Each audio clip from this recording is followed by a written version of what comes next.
হে গোবিন্দ, তোমাকে বলেছিলাম দাদার অপারেশন হবে, দাদা যেন সুস্থ হয়ে বাড়িতে আসে। তো দাদার অপারেশনটা খুব সুন্দরভাবেই হয়েছে। দাদা এখন ভালো আছে, সুস্থ আছে। তোমার আশীর্বাদে দাদা এখন অনেক ভালো আছে।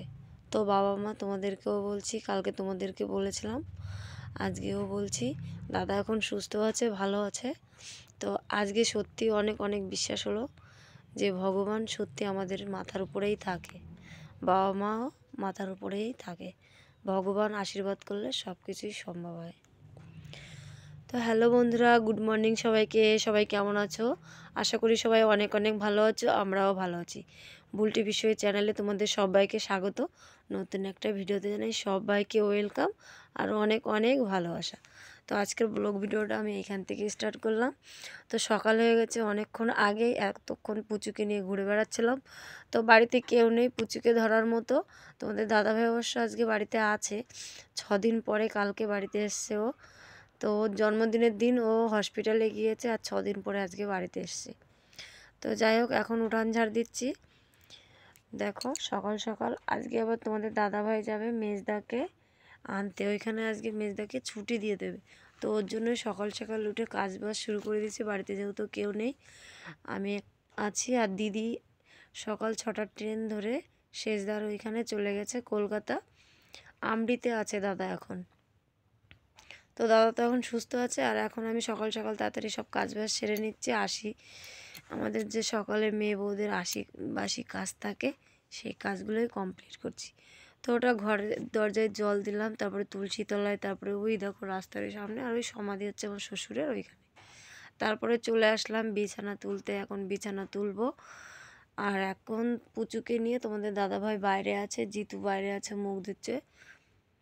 আর ওই দেখো তোমাদের দাদাভাই না সকালে শীতের জামা কাপড় কিচ্ছু পরেনি, পুচুকে নিয়ে ঘুরে বেড়াচ্ছে আর বারবার বলছে তাড়াতাড়ি কাজ সারো। এবার পুচুকে ধরবো না, কাজ সারবো না, তাড়াতাড়ি রান্না বান্না করবো। এদিকে তো তোমাদের দাদাভাই খেয়ে আজকে মানে কল্যাণী যাবে, মেজদাকে ছুটি দেবে। ও না গেলে আবার ছুটি দেবে না, মেজদাকে আবার নিয়ে আসতে হবে বাড়িতে। তো আজকে না প্রচুর কাজ, সব দিক সামলাতে হবে, নিজের তো আছেই, তারপরে আবার মেজদার ঘরে প্রচুর কাজ আছে। তো সবই তোমাদেরকে দেখাবো আস্তে আস্তে। তো চলো, বিছানা তোলা হয়ে গেছে। তারপরে রান্নাটা তোমাদের দেখাতে পারিনি, কিন্তু রান্না করেছি কি জানো, সকালবেলা রান্না করেছি প্রথমে একটু খালি সিদ্ধ ভাত আর একটা ডিম ভেজে তোমার দাদাভাইকে খেতে দিয়েছি। পুচুকেও কোলে নিয়ে আছি, তো ওই জন্য রান্না করতে পারছি না এখন। তো এখন পাতাকপির ভাজা করব আর হচ্ছে টমেটোর টক রান্না করব আর হচ্ছে এদিকে না তরকারি রান্না করব। এখনও তরকারিটা কাটতেই পারিনি। আর ওই দেখো পুচুকে নিয়ে ওইভাবে দাঁড়িয়ে আছি। আর প্রচণ্ড শীত পড়েছে। এই দেখো তোমাদের দাদাভাই একটু ভাত খেয়ে রেডি হয়ে তাড়াতাড়ি দৌড়ে দৌড়ে যাচ্ছে, 10টার ট্রেনটা ধরবে। আর সকাল হতে না হতেই না এখন 10টা বেজে যায়। তারপরে যদি বাচ্চা কাচ্চা কোলে থাকে না, কাজ করতে খুব অসুবিধাই হয়ে যায়। তো এখনও কিছু রান্না হয়নি, তার শুধু ভাত আর ভাজা হয়েছে। এদিকে পুচুর খুব খিদে পেয়ে গেছে, পুচু বলছি জিতুর খুব খিদে পেয়ে গেছে।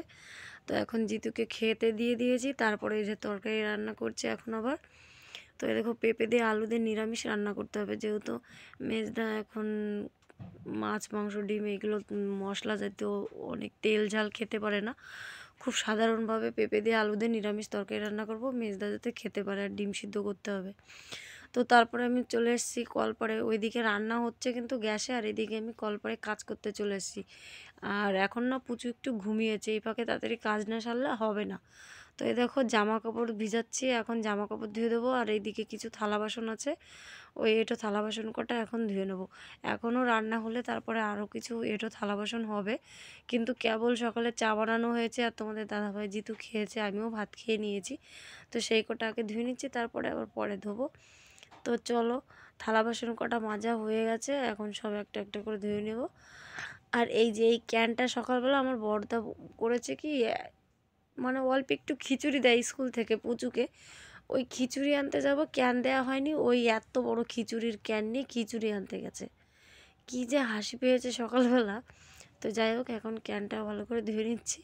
তো থালা বাসন ধোয়া হয়ে গেছে, এখন জামা কাপড় ধোয়াও হয়ে গেছে। চলো জামা কাপড় মেলে দিয়ে এসছি। তো এদিকে পুচুকে নিয়ে আবার একটু এদিকে এসছি, জামা কাপড়গুলো না মেললে নেই। তো জামা কাপড় মেলতে এসে পুচু আবার ঘুম থেকে উঠে পড়েছে। তোর তরকারিটা রান্না হয়ে গেছে, কিন্তু এই দেখো এতটুকু জামা কাপড় মেলেছে আর মেলতে পারিনি, কিছু আছে এখনও। ওইটুকু জামা কাপড় রেখে আবার পুচুকে দৌড়ে আনতে গেছি বাড়িতে। তারপরে এইখানে একটু দাঁড়িয়েছিলাম, তারপরে ওই পুচুকে কোলে নিয়ে বাকি জামা কাপড়গুলো মেলে দিয়ে বাড়িতে এসেছি। তারপরে এই দেখো এখন আবার এখানে বসে আছি। তারপরে ভাবছি যে কি করি কোন কাজটা যে আমি আগে করব আমি কিছুই বুঝতে পারছি না। তারপর দেখো বিছানার ওইখানটায় একটু রৌদ্র ভাব।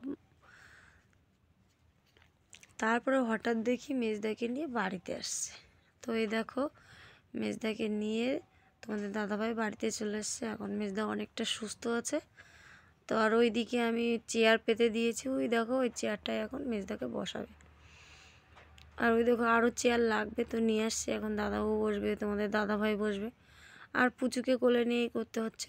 তারপরে সবার জন্য জল গরম করে দিয়েছি। আজকে 4-5 হাঁড়ি জল গরম করা হয়েছে, সব জামা কাপড় ধোয়া হয়েছে। তোমাদের দাদাভাই স্নান করেছে, জামাইবাবু স্নান করেছে। তারপরে সবাইকে খেতেও দিয়েছি। এই দেখো মেজদাকেও খেতে দিয়েছি। তারপর আমি স্নান করে দেখো সবে পুজো দিয়ে উঠেছি। এই দেখো আর এখন না সন্ধ্যা দিয়েছি, পুজোটা দুপুরবেলায় দিয়েছিলাম, এখন আবার সন্ধ্যা লেগে গেছে, সন্ধ্যা দিলাম।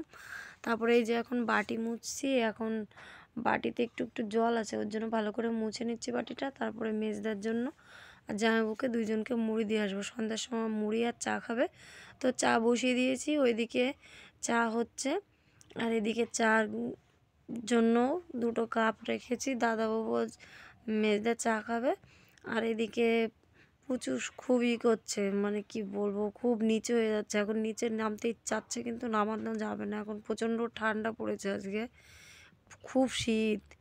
তো যাই হোক এখন জামাইবাবুকে দাদাকে মুড়ি দিয়ে আসবো। তো এই দেখো মুড়ি নিয়ে এখন দিতে যাচ্ছে, আর চাটা একটু পরে দেবো। তো চলো মেজদাকে মুড়ি দিয়ে আসি।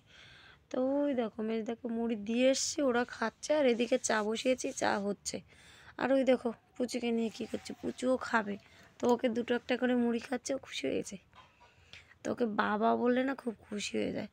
আর আজকে সকাল থেকে জিতু ঘরে শুয়েই আছে, ওর শরীরটা একটু খারাপ, ওরও ভাল লাগছে না। প্রচণ্ড ঠান্ডার মধ্যে কদিন বৃষ্টি হয়েছিল, ওই বৃষ্টির মধ্যে স্কুলে গিয়েছে, এখন একটু ঠান্ডা লেগেছে। তারপরে দেখো অত জামা কাপড় ছিল, কিছু তো ভাজাতে পারলাম না। এখন রাতেও তো কিছু রান্না করতে হবে, খেতে হবে সবার। এ দেখো পুচু পটি করছে, ওকে পটিতে বসিয়ে পাশে নিয়ে আবার পাতাকপিটাকে ভালো করে কাটছি, কুচাচ্ছি। তারপরে এখন পাতাকপি দিয়ে পকোড়া বানাবো, তো তার জন্য গুছাচ্ছি সব কিছু। এখন ওইটা ভাজা করলে, আর ওই হাঁড়িতে না অনেকগুলো ভাত আছে, এখন রাত্রেবেলা ওইটাই খাওয়া হবে।